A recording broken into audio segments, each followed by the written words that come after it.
Olá, como vai vocês? Nós somos a We Care School. Eu sou o Luiz Israel. Eu sou o Rafael Camilo e nós estamos recebendo hoje o pastor e empresário Amaury Dutra.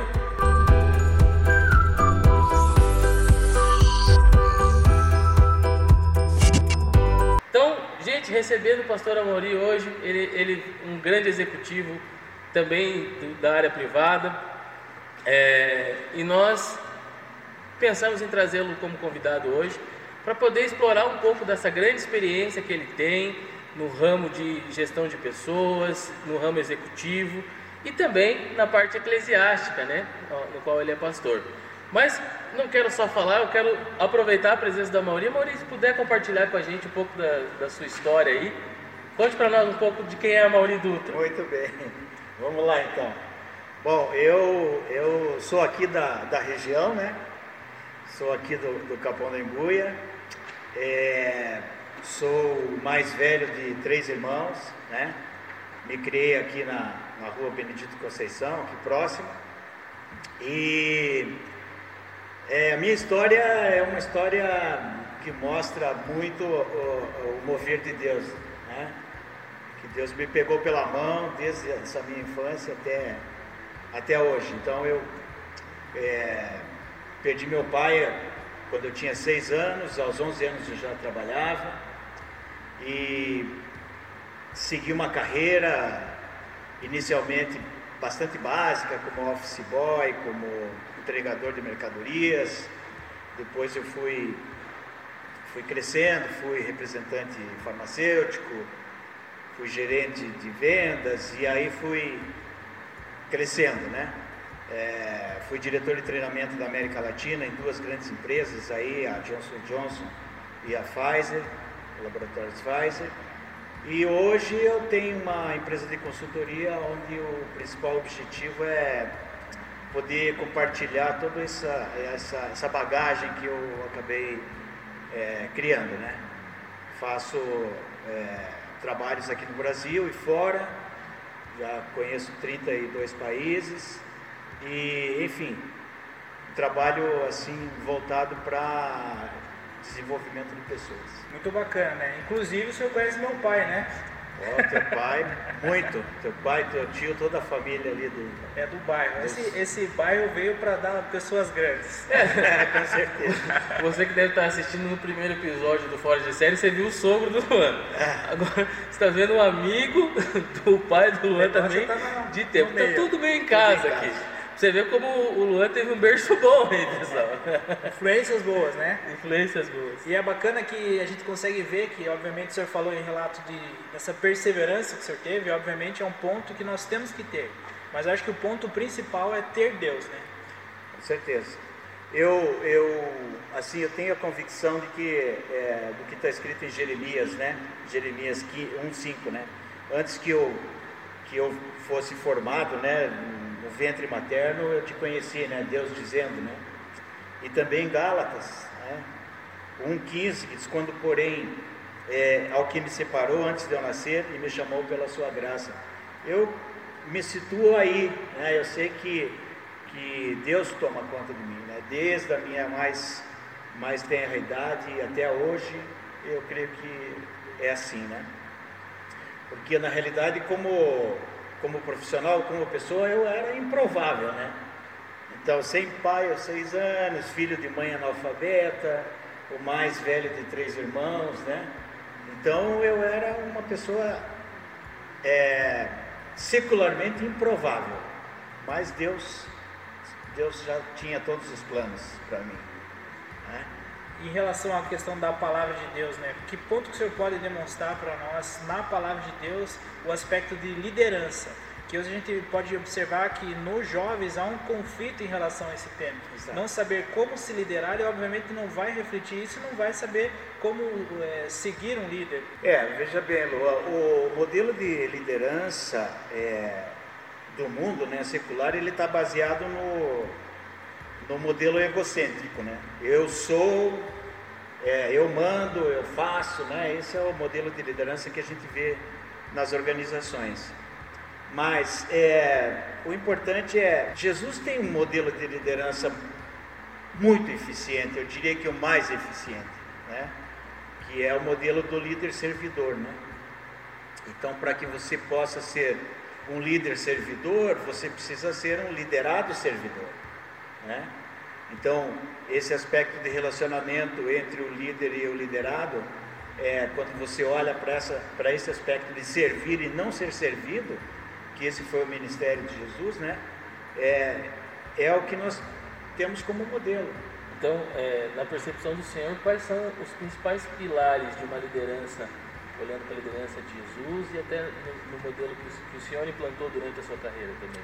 Bom, os princípios dessa liderança servidora, eles são a liderança pessoal, né? Quer dizer, a pessoa precisa, antes de ser líder, era se autoliderar, como foi o que o Luan falou, né? Ela tem que ter consciência dos atos e das atitudes que ela tem, não somente perante quem está vendo, mas perante ela mesma, né? Então, aquela frase popular que faço o que eu digo, mas não faço o que eu faço, né? Se aplica muito nesses modelos de liderança. Às vezes o líder, ele faz coisas num ambiente e no outro ambiente ele faz coisas completamente distintas. Então, que vem denegrir, digamos assim, a imagem dele como líder, né? Então, eu acho que os modelos, os pilares dessa liderança, primeiro essa liderança individual da pessoa, um self-leadership, uma autoliderança, né? A liderança individual, que é ele desenvolver confiança perante as pessoas, então as pessoas têm que confiar naquilo que ele fala, que ele faz, e também o liderar pelo exemplo, né? Então, para eu me formar como líder, ou eu sendo ainda jovem e ter que liderar algum projeto, eu tenho que liderar pelo exemplo, para que as pessoas vejam em mim algo positivo e algo que deve ser seguido, né? O terceiro pilar, que até anotei aqui, é a liderança da equipe, né? Ou seja, respeitar as características individuais de cada pessoa. Isso não se aplica só à liderança, mas qualquer posição de trabalho, ou mesmo dentro da igreja, né? Você precisa respeitar as características da outra pessoa, para evitar conflito, né? E que é um aspecto bastante sério. Eu gostaria que o senhor pudesse falar um pouco das dificuldades que o senhor encontrou na liderança, que a gente consiga aprender com aquilo que o senhor passou, que tira para a experiência para ser o que o senhor é hoje. Bom, as dificuldades num processo de liderança eu sempre falo isso nos meus treinamentos, né? É que você está lidando com pessoas, né? Porque se fossem robôs, você programava e eles iriam executar aquilo que você programou, mas pessoas, elas são diferentes, né? Elas têm reações diferentes, elas têm anseios diferentes. Então, eu acho que uma grande dificuldade para o líder é ele ter a habilidade de conhecer as pessoas individualmente, né? Então, ele não pode ter um grupo de pessoas, liderando um grupo de pessoas na igreja ou fora dela, e tentar ter uma liderança padrão para todo mundo. Não funciona. Cada pessoa tem as suas características e competências individuais, né? E o líder tem que estar atento, ligado nisso, para poder trabalhar muito bem com cada um deles, né? Então, Amorim, quais seriam os seus conselhos baseados na sua experiência profissional e também na palavra de Deus para a gente conseguir engajar as pessoas, tanto nos projetos, nas nossas empresas, nos nossos trabalhos, quanto aqui dentro da igreja mesmo? Bom, eu volto aí para o exemplo de Jesus, né? Existe um livro que até eu queria deixar como recomendação, que se chama Os Métodos de Administração de Jesus. Então, e esse é um dos capítulos assim, bastante interessantes, a forma como ele selecionou as suas pessoas, os seus seguidores, né? Então, lá em Marcos 2,14 tem claro o exemplo de quando ele chamou Mateus, né? Que era o coletor de impostos, que era odiado por todo mundo. Então, que Jesus diz para ele que venha, né, segue-me, né? Então a partir daí houve uma mudança assim fundamental nas atitudes de Mateus, né? Então Jesus nesse aspecto, né, de engajar pessoas em projetos, ele foi mestre, né? Vocês sabem que quando a gente vai estudar os apóstolos, a gente vê aí personalidades completamente distintas, né?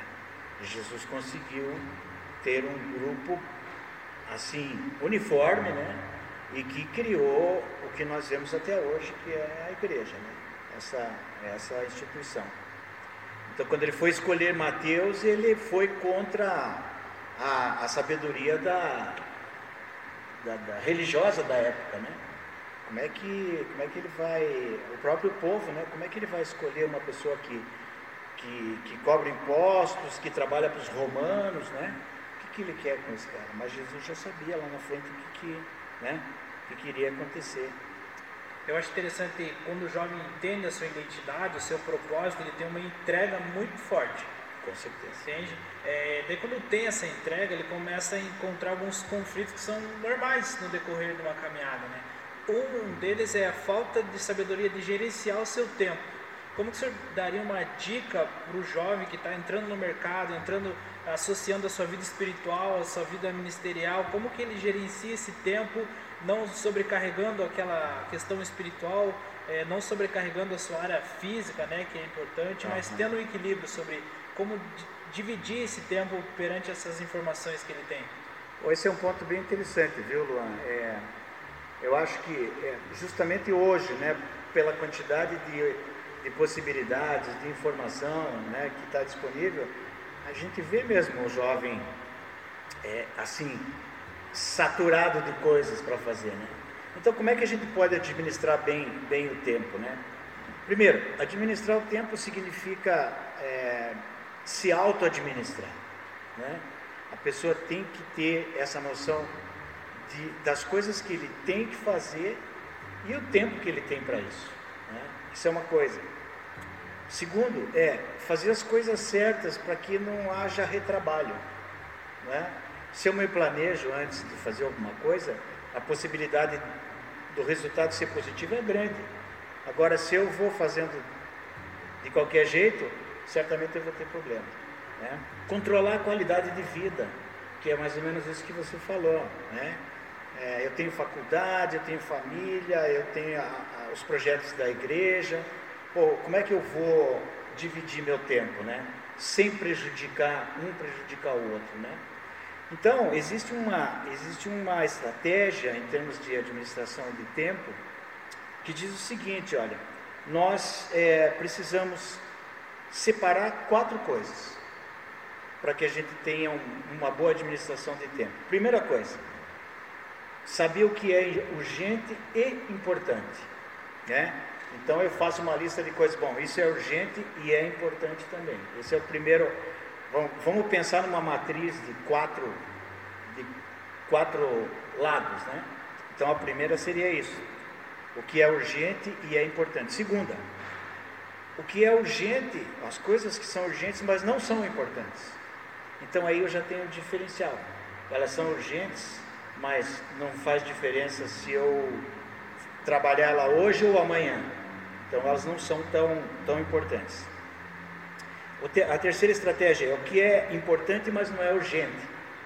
Parece que eu estou falando da mesma coisa, né? Mas não é diferente, né? Quando você põe isso no papel, numa perspectiva de análise, você vai ver quanta coisa você está fazendo que está tomando o teu tempo e que não é importante, né? Então esse é um tipo de planejamento que a gente faz para a administração de tempo. E aproveitando ainda, tanto administrar o tempo, mas você falou muito de administrar as pessoas, entender a individualidade de cada um. Entendendo essa individualidade, muitas vezes a gente se depara com os conflitos dentro da própria igreja ou dentro das empresas, né? Às vezes o jovenzinho vai lá, começa no primeiro emprego, ainda não tem muito tato para receber uma negativa, né? Para ser liderado. Aqui na igreja também, às vezes ele recém se converte e está com muita motivação, aí ele quer tocar violão, ele quer ser o segurança, e, mas pastor, você não me dá uma oportunidade, né? E isso às vezes pode gerar alguns conflitos, né? Depois de gerenciar tantas empresas, pastor, o que você indica para nós de boas soluções para gerenciar os conflitos que a gente encontra nas empresas ou nas igrejas? Essa é uma coisa que é certa, né? Em qualquer processo, né? Ou projeto de liderança, você sempre vai encontrar conflito, né? Então, esse caso que você citou me lembra uma outra situação. O jovem, por exemplo, que recém-convertido, que tem muita vontade de fazer várias coisas na igreja, né? Então aí vem o papel do líder. É importante sentar com essa pessoa para definir junto com ela exatamente quais são as competências e habilidades que ela tem, para daí você, como líder, poder inseri-la num projeto específico, né? Agora, olha só, eu vejo conflitos dentro da igreja e fora como um iceberg, né? O que acontece com o iceberg? Você vê claramente só a parte de cima, o que está para fora da água. O que está para baixo da água você não vê, e às vezes o que está embaixo da água é muito maior. Então, às vezes se estabelece um conflito que aparentemente é uma coisa simples, mas quando você vai analisar mais a fundo, você vai ver que tem uma série de problemas. Então, esse é um ponto que precisa ficar assim como sugestão para administrar, é você entender o conflito, saber as causas daquele conflito, o que está gerando aquilo. E muitas vezes isso se faz individualmente, né? Você conversando com a pessoa individualmente, né? As minhas dicas assim para a gestão de conflitos é ter um ouvido grande e uma boca pequena, ou seja, ouvir muito e falar só o necessário, né? Ouvir o que as pessoas estão dizendo, entender os sentimentos dela, e aí falar só aquilo que for adequado. Uma outra coisa importante na gestão de conflitos, da administração de conflitos, é você separar as pessoas dos problemas. Nem sempre a pessoa é o problema, né? Então tem que estar muito claro isso, né? Por que está acontecendo esse conflito e como é que a gente pode separar isso? Tem uma frase que eu gosto bastante, que ela declara assim, ninguém é bom no coletivo se não for bom no individual. E a gente é tratado no individual com o primórdio de liderança dentro da nossa casa. Então o Guará comentou, eu tive a oportunidade de ter um pai que, assim como ele, acredito que nós devemos reconhecer essa liderança dentro de casa. Porque é importante nós reconhecermos lideranças que estão sobre nossa vida, porque a partir desse momento, a gente desperta chaves no reino espiritual que são abertas para nós. Com certeza. Eu gostaria que o senhor, dentro desses princípios, relatasse como nós desenvolver de uma maneira de sermos bons líderes e como sermos bons liderados no ambiente casa, no ambiente igreja. Olha só, isso que você está falando é bastante interessante, né? A liderança, ela começa no lar mesmo, né? A liderança paterna é importante. Aquilo que o líder pai diz, é uma referência para o filho, né? Então, muitas vezes você encontra situações que o filho não quer nem saber de fazer aquilo que o pai faz, porque ele não tem a referência. Então, como é que a pessoa se desenvolve nesse aspecto de liderança? A premissa inicial é em casa, né? Com o pai. Depois é na escola, com o professor, numa escola básica. Depois ele vai para uma faculdade, de novo, o professor, aí ele começa a interagir com outras pessoas, né? E ele pode desenvolver esse aspecto. Mas eu acho que basicamente os valores de uma liderança efetiva, elas vêm do lar, elas vêm do berço, né? Eu não tive essa referência porque eu perdi meu pai quando eu tinha 6 anos, então não tive referência. Mas eu tive que buscar eu ser a referência para minha família. Então, aí que o posicionamento do liderado em relação àquilo que ele precisa buscar, né? Por isso que eu disse para vocês no início que do ponto de vista secular, eu era improvável, né? Mas Deus me direcionou, né? Então, esse aspecto é importante. Também vou deixar alguns versículos, eu não vou ler, mas para que as pessoas possam depois refletir. Mateus 20, né, do 25 ao 28, né, que Jesus fala, orienta os seus discípulos, né, de como se tornar grande, né? E quem quer se tornar grande tem que servir primeiro, né? Que é isso que você falou.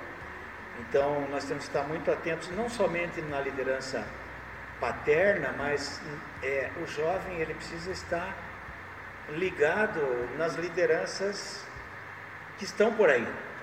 Tem muita referência boa aí, né? E buscar saber por que aquela pessoa age daquele jeito, o que ela faz. Isso é um ensinamento que ela pode tomar para a vida dela. E uma colocação também que a gente tenta replicar para os jovens é que também há muitos casos onde não tem a paternidade, mas reconhecer que através de Jesus Cristo foi nos dado uma paternidade que é muito mais perfeita do que um aspecto físico, né? Obviamente eu e o Guará tivemos pais no qual puderam repassar essa linguagem de Deus, né? Mas o jovem que não tem um pai, conseguir reconhecer a paternidade de Cristo, né? A paternidade de Deus no aspecto dessas lideranças, para que isso traga um crescimento, né? Isso inclusive para lideranças dentro da igreja é um caminho, né? Porque muitas vezes você recebe jovens que não têm essa referência. Então, precisa buscar. Eu assumi Jesus, Deus, como minha liderança paterna, né? Perfeito. Então, tanto que na minha caminhada profissional, eu sempre tive essa referência, né? Então, a ponto assim, eu sempre repito isso quando eu estou conversando com os jovens, né? Você tem que ser e tem que se posicionar de maneira que as pessoas cheguem para perguntar para você: pô, cara, por que você é assim? Né? O que você faz? Qual não te entendo, né? Porque você tem a mesma idade que a gente e você é diferente. Aí é o momento de você colocar Jesus na parada, né? Como a referência para você, ela já tinha ido embora aos 6, né? Exatamente. Sua referência foi revelada por Cristo.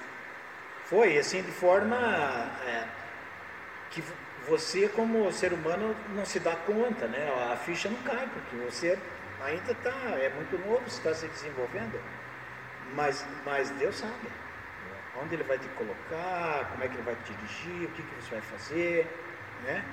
Então, o esforço de você atingir objetivos, de ter uma carreira bem sucedida, eu acredito a Deus, cara.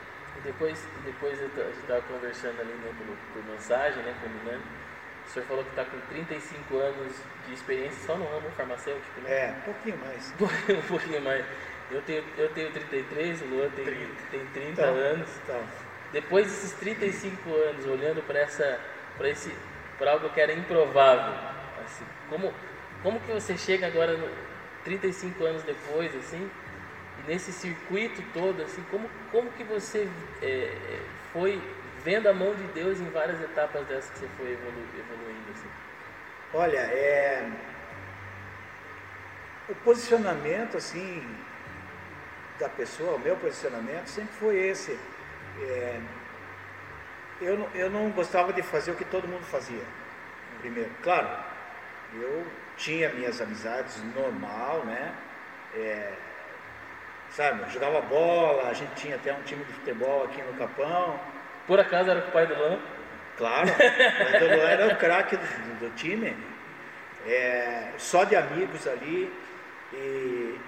E a gente sempre teve aquilo assim como referência de ambiente, né? Porque as pessoas cresceram juntas, elas se desenvolveram juntas. Claro que depois no tempo cada um vai para um lado, mas não importa. Agora, quando você se posiciona efetivamente, né? Eu congreguei aqui nessa igreja há muitos anos. A minha esposa veio primeiro, depois eu vim, né?